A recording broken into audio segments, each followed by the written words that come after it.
5th। अब हम बात करेंगे चैप्टर नंबर 6 की।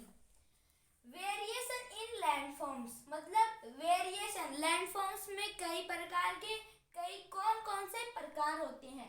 एक तो होता है इंटरनल प्रोसेस और एक होता है एक्सटर्नल प्रोसेस। तो इंटरनल प्रोसेस में क्या होता है, leads to the implement and sinking of the earth surface at several places. जैसे मान लो यहाँ पे मिट्टी का ढेर है ना, तो ये मिट्टी का ढेर और कहाँ पे जाके ये और कहाँ पे चला गया, जैसे यहाँ पे बारिश आ गई है ना, तो बारिश आ गई तो ये मिट्टी क्या बह के एकदम इक्वल प्लेन में डिस्ट्रीब्यूट हो जाएगी, जहाँ पे आगे खड्डा होगा। तो जिसमें जहाँ से ये जमीन है तो ये इसकी क्या ये फिर प्लेन हो रही है, ये चीज जब प्लेन होती है वही क्या कहलाती है, इंटरनल प्रोसेस। हम वापिस से जानते हैं, leads to implement and sinking. Implement और जो डूब जाते हैं of the earth surface at several places, और क्या अर्थ की सरफेस पे सेवरल प्लेसेस मतलब कई जगह।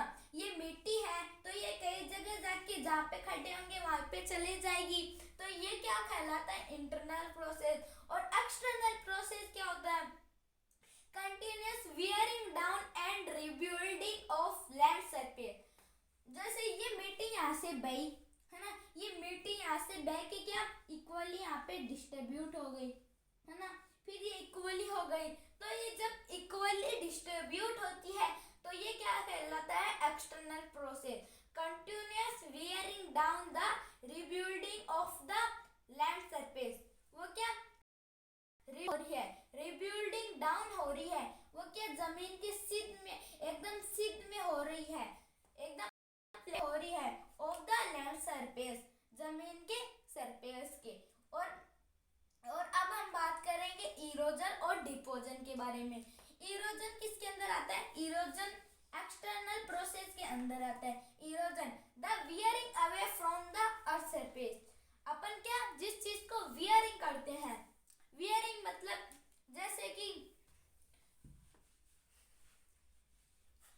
कि मान लो कोई कपड़ा हो गया है ना, वो कपड़ा घिस गया तो वो क्या कहलाएगा, वियरिंग। और जब ये सैंड है तो ये सोयल है तो ये सोयल की धूप की रोशनी की वजह से ये क्या सोयल से सैंड में कन्वर्ट हो जाएगी, सोयल से किसमें, सैंड में कन्वर्ट हो जाती। जब ये सोयल से सैंड में कन्वर्ट हुई तो ये वियरिंग हुई है ना, फ्रॉम द अर्थ सरफेस, जमीन के सरफेस पे। ये इरोजन के बारे में। और deposition, the surface of being lowered by the process of erosion and rebuilt by the deposition occur of running water, air and wind। और जब अर्थ की सरफेस पे है ना, ये इरोजन भी एक्सटर्नल, डिपोजिशन भी एक्सटर्नल में आता है, क्योंकि जब इसमें जब बारिश होती है, जब मिट्टी होती है, ये एक्सटर्नल प्रोसेस को के जैसा ही है।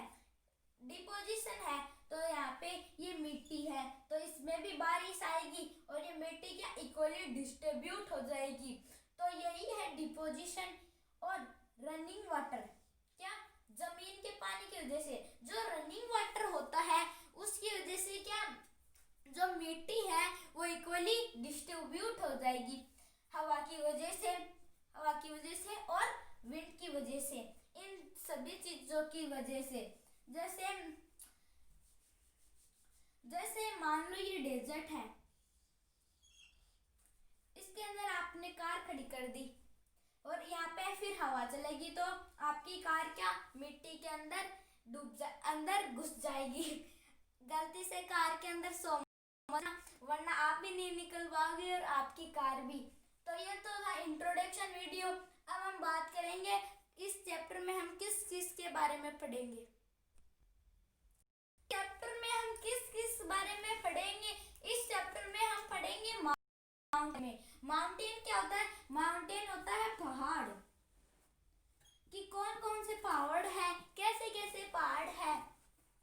और हम बात करें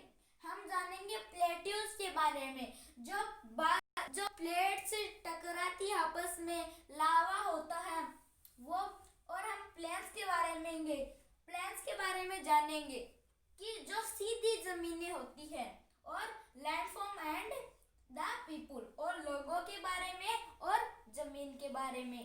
तो ये तो थे इंट्रोडक्शन वीडियो। अब हम आगे बात करेंगे।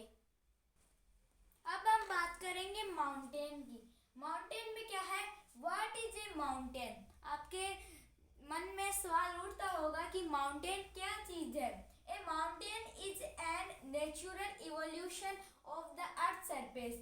जो माउंटेन है वो क्या एक नेचुरल इवोल्यूशन है अपनी अर्थ सरफेस का।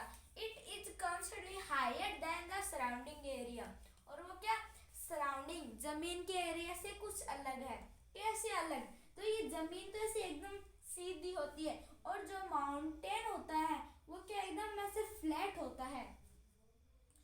इट इज काइंडली, इसलिए वो क्या सराउंडिंग एरिया से अलग है, वो हायर है, ऊंचा है थोड़ा।